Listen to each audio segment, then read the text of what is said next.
Shalom. Katika mwendelezo wa somo letu la msingi, leo nataka nizungumzie upande wa vijana binafsi, vijana wa kike, vijana wa kiume, vijana wenzangu. Katika kitu ambacho Mungu aliweka uaminifu sana ni juu ya vijana. Ukisoma maandiko mengi, Mungu amezungumza na vijana na Mungu aliita vijana. Kwa mfano ukisoma katika waraka wa kwanza Yohana 2:14, neno la Mungu linasema, nimewaandikia ninyi vijana kwa sababu mna nguvu na neno la Mungu linakaa ndani yenu na mmemshinda yule mwovu. Lakini pia ukisoma Timotheo wa kwanza 4:12, neno la Mungu linasema, mtu awaye yote asiudharau ujana wako, bali uwe kielelezo katika usemi na mwenendo na katika upendo na imani na usafi.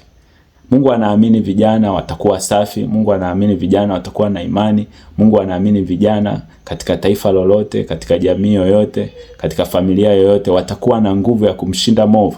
Lakini maisha ya leo tumegeuka, misingi imegeuka. Nilizungumza misingi jana. Kwa misingi ikiharibika, shetani naye anawekeza kile ambacho kilicho chake kufanya vitu viwe vice versa. Leo vijana ndio hawana nguvu. Leo vijana ndio wana hofu na maisha. Leo vijana ndio wamebebwa na familia badala ya kubeba familia.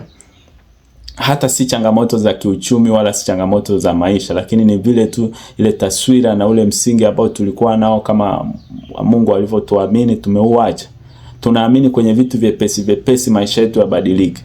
Mimi sitaki kuzungumzia upande ule wa pili wa shortcut ya maisha. Kila mtu anaufahamu na anaweza akaenda huko, lakini tunazungumzia ule msingi genuine wa kimungu wa hatua kwa hatua kwenye mafanikio ya maisha. Kijana umemaliza chuo au kijana uko chuoni unafanya nini? Utakuta kijana yuko chuoni, maisha yake ni binti. Amewekeza kabisa completely kwa kutegemea kijana, kwa kutegemea wanaume tu ndio anaweza kuishi. Lakini baada ya hapo anarudi tena, anataka aende kwenye maombi apate msaada wa kurudisha ile heshima ya kimungu, apate kazi, aminike kwenye taasisi, aminike kusaidia ya familia. Ni uongo. Biblia inasema muweni safi, kuweni watakatifu kama Mungu alivyo watakatifu. Kwa hiyo ni mambo mengi yamesababisha maisha, msingi umeharibika. Watu wanaishi chuoni, wanaishi kama mume na mke. Alafu baada ya hapo masomo yamekamilika, watu wanarudi mtaani, wanakuja makanisani, wanataka waombe wapate wenza sahihi. Na hata lile agano la kusema huyu awe mke au mume halipo tena. Kwa hiyo tunakuta tuna misingi mingi imeharibika. Na hii hata watumishi wa Mungu tunashindwa au wengine wanashindwa kukemea.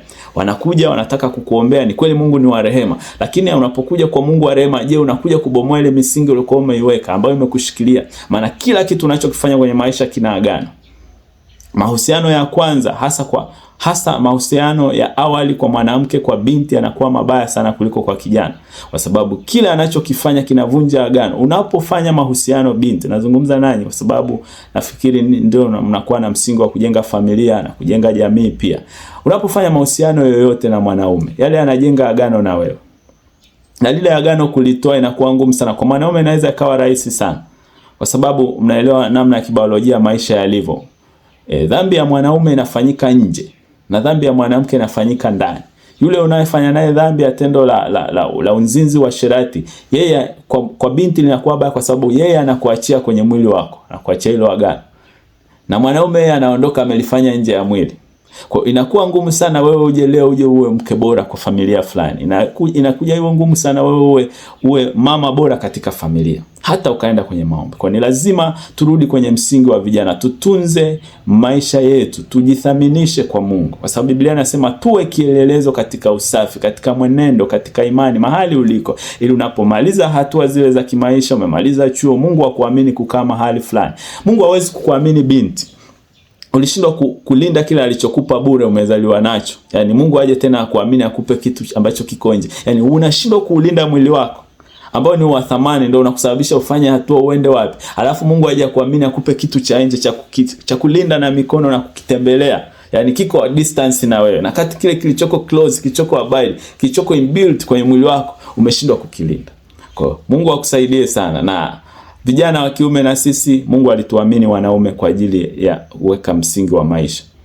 Kama Adamu alikosea, Yesu alikuja akatuthibitishia wanaume sisi tunaweza kuweka msingi ambao ulimwengu mzima ukauishi. Ni lazima mwanaume uwe kama mwanaume kamili. Tuache ile maisha ambayo ni kama maisha ya kudekadeka, ni kama maisha ya kuonewa huruma.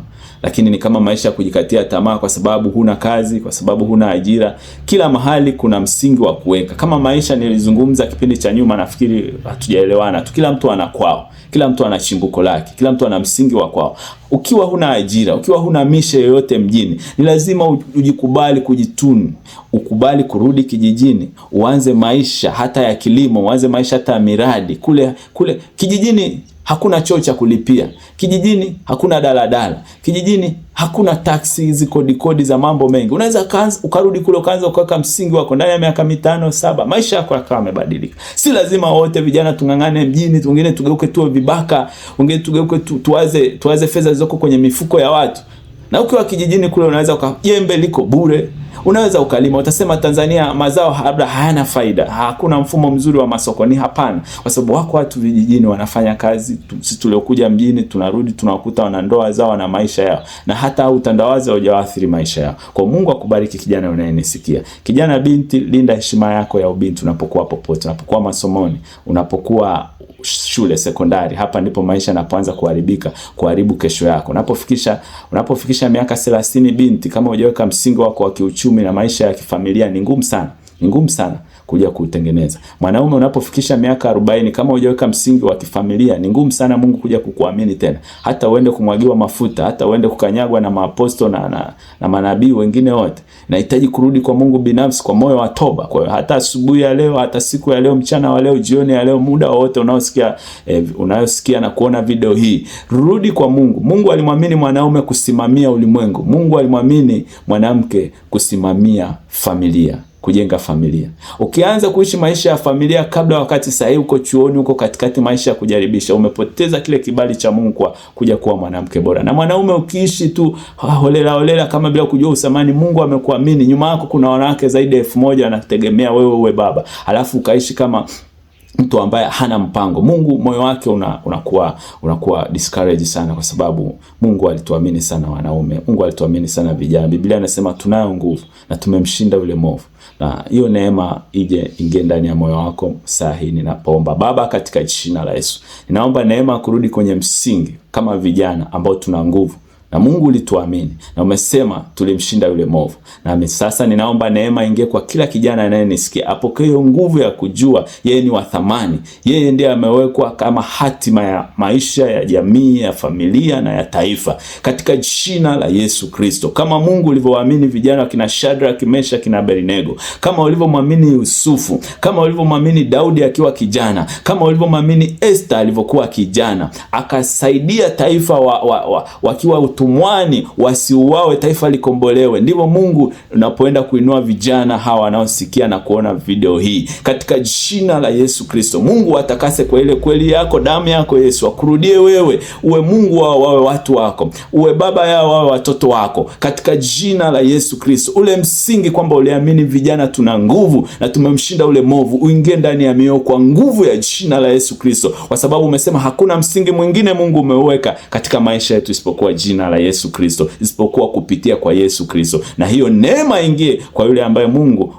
ameamini na amesikia na ameamua kukufuata wewe, katika jina la Yesu Kristo. Kuwe na msingi wa ushindi ambao utaleta heshima, utarudisha kibali kwa maisha yake, katika jina la Yesu Kristo. Amen. Amen.